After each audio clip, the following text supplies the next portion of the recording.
Hello friends, welcome to foods of India. இன்றைக்கி நம்ம வீட்டிலையே சாஃப்டான இடியாப்பம் எப்படி ரெடி பண்ணுறதுன்னு பார்ப்போம். அதுக்கு தேவையான மாவை நம்ம வீட்டிலே ரெடி பண்ணால் ரொம்ப ஹெல்த்தியாகவும் இருக்கும், நம்மளுக்கு திருப்தியாகவும் இருக்கும். சுத்தமான அரிசியில் நம்ம வீட்டிலையே ஈஸியாக ரெடி பண்ணிடலாம். பச்சரிசியில் பண்ணால் நல்ல பிரைட்டாக இருக்கும், புழுங்கல் அரிசியில் பண்ணோம்னா கொஞ்சம் டல் அடிக்கும், ஆனால் நல்ல வாசமாக இருக்கும். வாங்க இப்போ எப்படி ரெடி பண்ணுறதுன்னு பார்ப்போம். இதுக்கு நான் 1 கிலோ 5020 பச்சரிசி எடுத்திருக்கேன். செட்டிநாட்டில் முறுக்கு, அதிரசம், மற்ற டிஃபன் எது செஞ்சாலும் 5020 அரிசி தான் எடுத்துப்பாங்க. இந்த அரிசியில் பண்ணால் பலகாரங்கள்லாம் நல்லா வரும். இது ஒரு ஆளாக்கு, இதில் 5 ஆளாக்கு அல்லது இந்த கப்பில் 5 கப்பு. 1 கிலோ பச்சரிசி. இதை நல்லா 2-3 தடவை அலசிட்டு குறைஞ்சது ஒரு 2 மணி நேரம் நம்ம ஊற வச்சுப்போம். 2 மணி நேரம் ஆயிடுச்சு. இப்போ தண்ணியை வடிகட்டி எடுத்துருவோம்.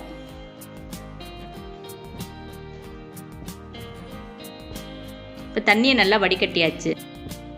இது ஒரு வெள்ளை துணியில் கொட்டி கொஞ்ச நேரம் காய விடுவோம். ஒரு அரை மணி நேரம் இருந்தால் போதும். வெயிலெல்லாம் இந்த அரிசியை வைக்கக்கூடாது, நிழல்லே தான் இருக்கணும். இந்த மாதிரி நல்லா பரப்பி விடுவோம். இப்போ அரை மணி நேரம் நல்லா காஞ்சிட்டது. அரிசியை நம்ம எடுத்து பார்த்தோன்னா கையில் இந்த மாதிரி ஒட்டணும். இதுதான் கரெக்டான பதம். கொஞ்சமாக போட்டோம்னா நம்ம மிக்சியிலே அரைச்சி எடுத்துக்கலாம். நான் 1 கிலோ போட்டதுனால ஈரமாக அரைக்கிற மிஷினில் கொடுத்து இடியாப்பத்துக்குன்னு சொல்லி நல்லா நைஸாக அரைச்சி வாங்கி வச்சுருக்கேன். இப்போ இதை நல்லா வறுத்து எடுத்துப்போம். பேனில் கொஞ்சம் மாவை போட்டுப்போம். பெரிய பாத்திரம்னா மாவு நிறைய போட்டுக்கலாம், நம்ம சின்ன பாத்திரம்னா கொஞ்சமாக போட்டுக்கலாம். கையில் பிடிச்சி பார்த்தோன்னா மாவு குழக்கட்டை மாதிரி வரும். இதை நல்லா உதிரியாக ஆகிற வரைக்கும் நம்ம வறுத்து எடுத்துக்கணும். அடுப்பு மீடியம் ஃப்ளேமில் தான் இருக்கணும். கைவிடாமல் வறுத்துட்டே இருக்கணும். விட்டுட்டோன்னா அடியில் நம்மளுக்கு பிடிச்சிரும். மாவு கிளறையில் நம்மளுக்கே வித்தியாசம் தெரியும். முதல்ல கொஞ்சம் டைட்டாக இருக்க மாதிரி இருக்கும். நேரம் ஆக ஆக ரொம்ப ஈஸியாக இருக்கும். அப்படியே மணல் மாதிரி வந்துடும் நம்மளுக்கு.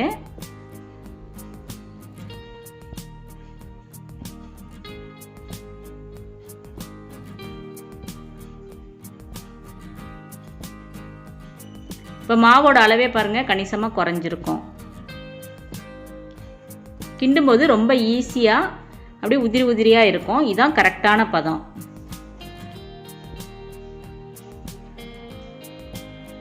இதை ஒரு பாத்திரத்தில் போட்டு நம்ம நல்லா ஆற வச்சுப்போம். இதே மாதிரி மீதம் இருக்க மாவையும் நம்ம வறுத்து எடுத்து வச்சுப்போம். இப்போ எல்லா மாவையும் வறுத்து எடுத்துட்டோம். இதை பொடிக்கண்ணாக இருக்கும், அந்த சல்லடையில் நம்ம சலிச்சு எடுக்கணும். இது ரொம்ப பெரியது, கல் மண் அந்த மாதிரி சலிக்கிறது. இது மீடியம், இதுதான் பொடிக்கண். இதில் தான் நம்ம மாவை சலிச்சு எடுக்கணும். இதில் நம்ம கொஞ்சம் கொஞ்சமாக வறுத்தெடுத்த மாவை போட்டு சலிச்சு எடுத்துப்போம். எல்லா மாவையும் இந்த மாதிரி நம்ம சலிச்சு எடுத்துப்போம்.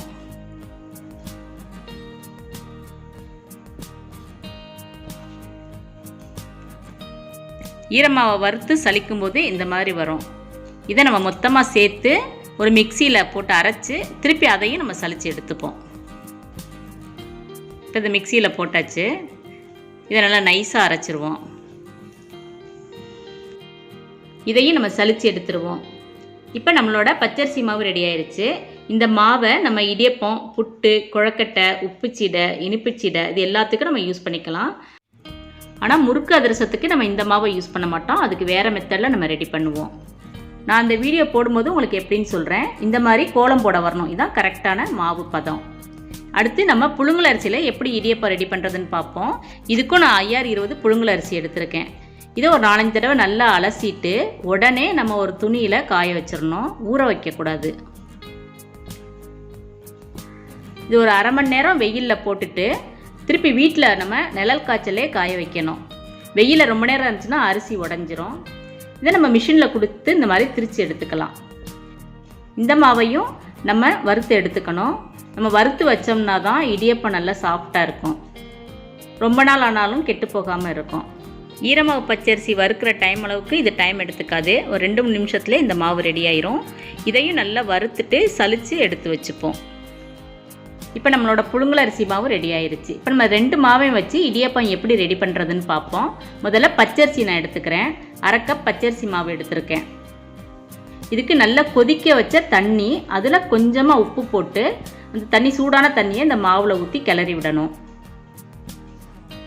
கொஞ்சம் கொஞ்சமாக ஊற்றி தேவைக்கேற்ப நம்ம ஊற்றிக்கணும். ரொம்ப தண்ணி விட்டுறக்கூடாது. இடியப்பத்தில் புளியிற அளவுக்கு பதம் இருக்கணும். இந்த மாவை பிசைஞ்சு நம்ம ரொம்ப நேரம் வச்சுருக்கக்கூடாது, சீக்கிரம் பிழிஞ்சிடணும். ரொம்ப நேரம் ஆகிட்டால் மாவு ரொம்ப வறண்டு போயிடும், அப்புறம் இடியப்பம் நல்லா இருக்காது.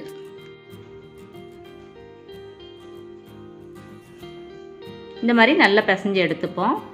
இதை ஒரு இடியப்ப குழலில் போட்டு நம்ம பிழிஞ்சு எடுக்கணும்.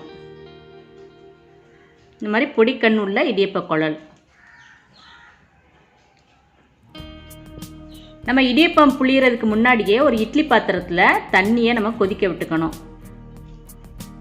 தண்ணி கொதிக்கும்போது நம்ம இந்த இடியப்பம் வச்சாதான் இடியப்பம் நல்லாயிருக்கும். நம்ம இந்த மாதிரி இடியப்ப தட்டு இருந்தால் இதில் ஒரே ரவுண்டாக சுற்றி எடுத்துக்கலாம். இல்லைன்னா இட்லி அவிக்கிற அந்த தட்டில் ஒவ்வொரு குழியிலையும் நம்ம இடியப்பம் புளிஞ்சும் எடுத்துக்கலாம். இப்போ தண்ணி நல்லா கொதிச்சிட்டது, பிழிஞ்சு வச்ச இடியப்பத்தை அதில் வச்சுருவோம். 5 நிமிஷத்துக்குள்ளே நம்மளுக்கு இடியப்பம் ரெடி ஆயிரும். நம்மளோட இடியப்பம் ரெடி ஆயிடுச்சு.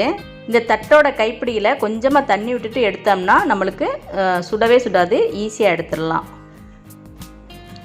இந்த 1/2 கப் இடியப்ப மாவுங்கிறது ஒரு ஆளுக்கு கரெக்டாக இருக்கும். நம்ம அதுக்கு தகுந்த மாதிரி மாவு போட்டுக்கலாம். இதே மாதிரி நம்ம புழுங்கல் அரிசிலையும் இடியப்பம் ரெடி பண்ணிப்போம்.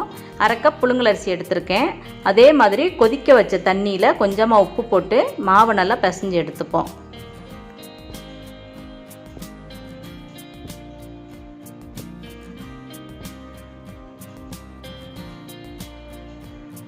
தண்ணி மொத்தமாக ஊற்றிடக்கூடாது, கொஞ்சம் கொஞ்சமாக தேவைக்கேற்ப நம்ம ஊற்றிக்கணும். இப்போ நம்மளோட மாவு ரெடி ஆயிருச்சு. இப்போ நம்ம இடியப்பம் பிழிஞ்சு எடுத்துருவோம்.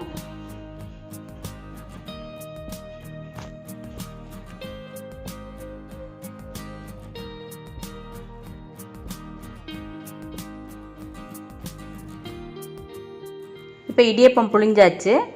நம்ம தண்ணி நல்லா கொதிக்கும் போது இந்த இடியப்பத்தட்டை அதில் வச்சு இடியப்பத்தை ஒரு 5 நிமிஷம் வேக விட்டு எடுத்துருவோம்.